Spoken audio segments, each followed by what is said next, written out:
Today we are diving into an essential topic for anyone serious about investing in Pokémon TCG: how to navigate a bull market. When prices are soaring and the hype is everywhere, it can be easy to make impulsive decisions, but with the right strategies you can take advantage of the market without falling into common traps. So let's break it down. First, what is a Pokémon bull market? A bull market refers to a period when prices are rising steadily, driven by increased demand, media attention, or broader market trends. And in the Pokémon TCG, bull markets often occur due to several factors. One, influencer driving hype, like YouTubers showcasing rare pulls or other videos online. Limited product releases or highly desirable sets. External factors like economic stimulus or like 2020, the Corona crisis. Then new releases of Pokemon apps or products, which leads to Pokemon hypes like 2016 with Pokemon Go, or in smaller dimensions also with the TCG Pocket app released last month. And another factor could be usual economic cycles. We see right now bull markets also in traditional financial market and also in crypto markets as well. And it might be another driver of a hype market. And also the usual cycles that apply to other financial markets also apply to the Pokemon TCG. What are the key traits of a bull market in Pokemon TCG? First, rapidly increasing prices for singles and sealed products. Then high competition in auctions and direct sales over different platforms. Third, new investors and collectors entering the market. And the last one is increased media and social media activity around Pokemon. Also there are other factors, but that are the main drivers or main traits in the Pokemon bull market. So no, the important question is, are we right now in the bull market?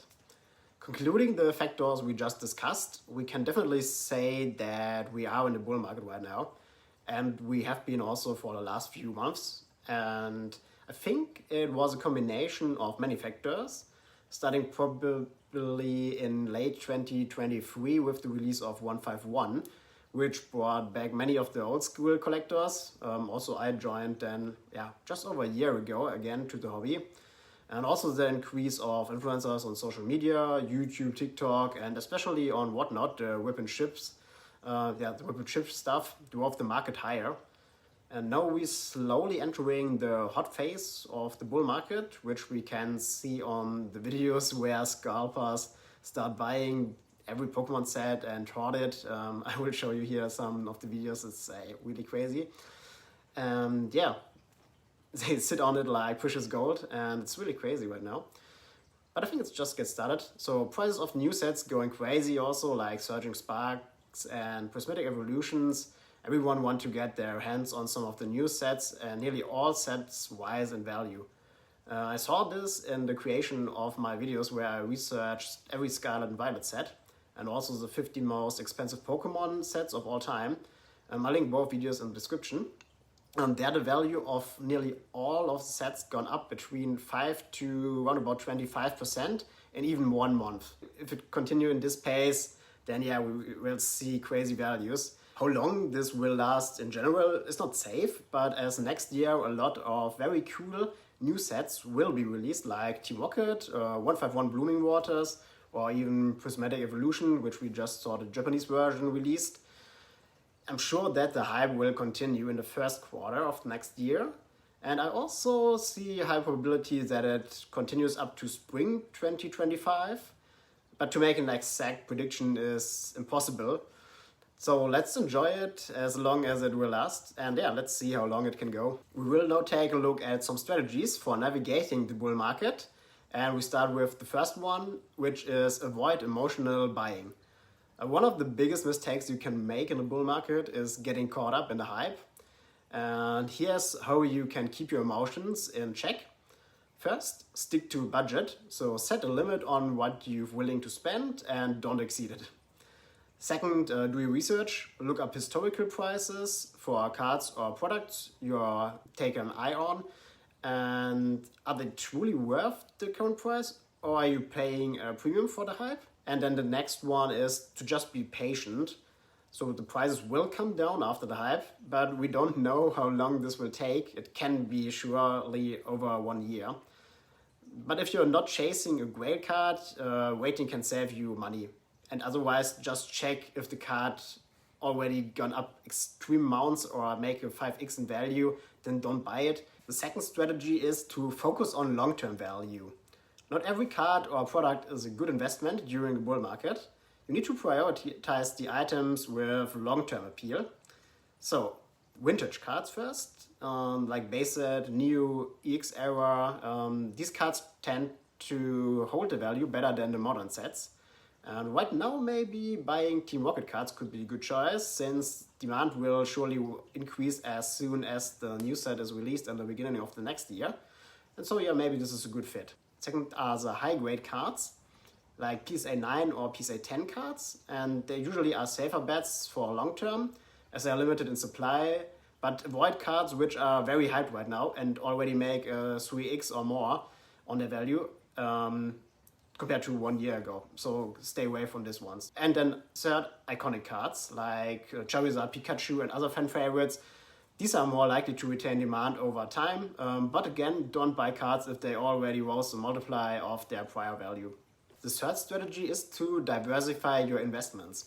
Don't put all your eggs in one basket. A balanced Pokemon portfolio protects you against sudden market changes.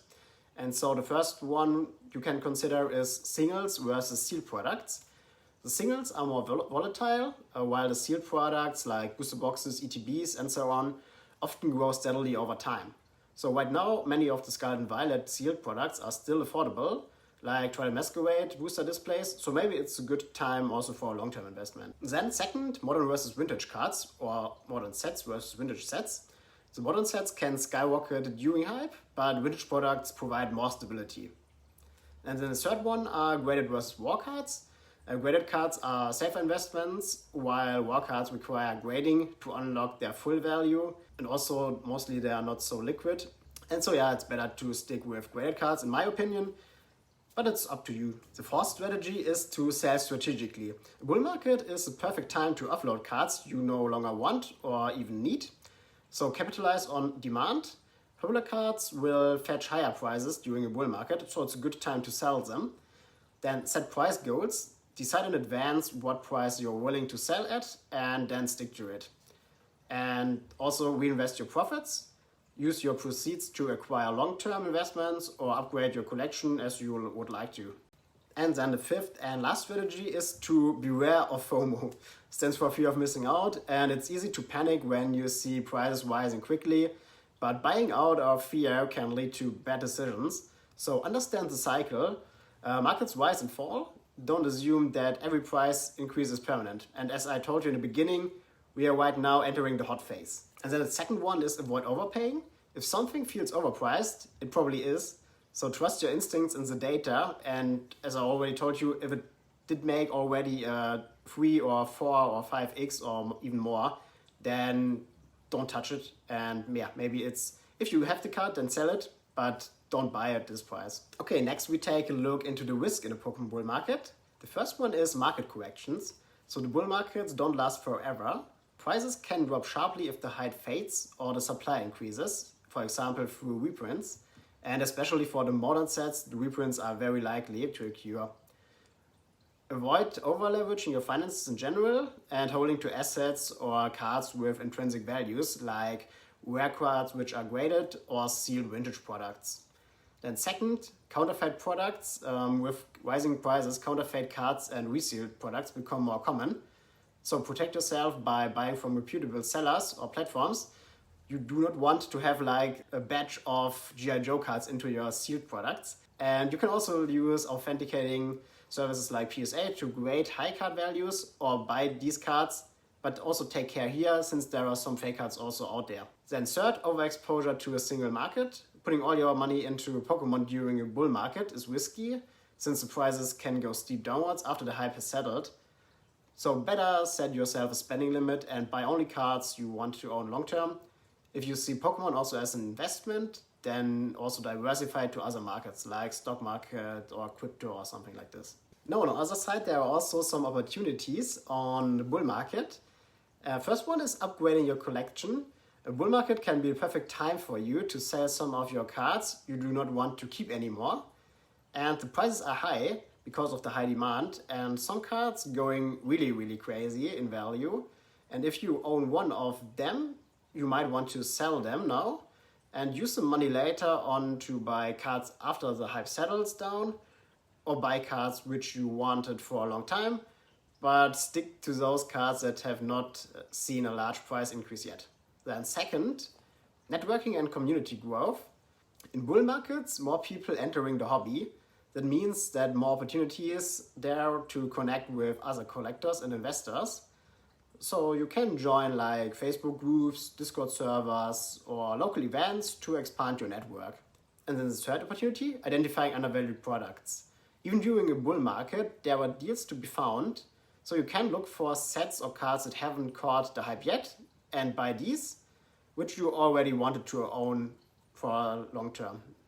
Okay, let's wrap it all up. Pokemon bull market is an exciting time full of opportunities, but also of risks. And by staying level-headed, focusing on long-term value, and avoiding emotional decisions, you can navigate the market successfully. And whether you are a collector, investor, or even both, then these strategies will help you to make the most of the current hype while preparing you for the future. And so let me know in the comments how you're handling the bull market. And are you buying, are you selling, or even holding? Don't forget to like, subscribe, and stay tuned for more Pokémon TCG insights.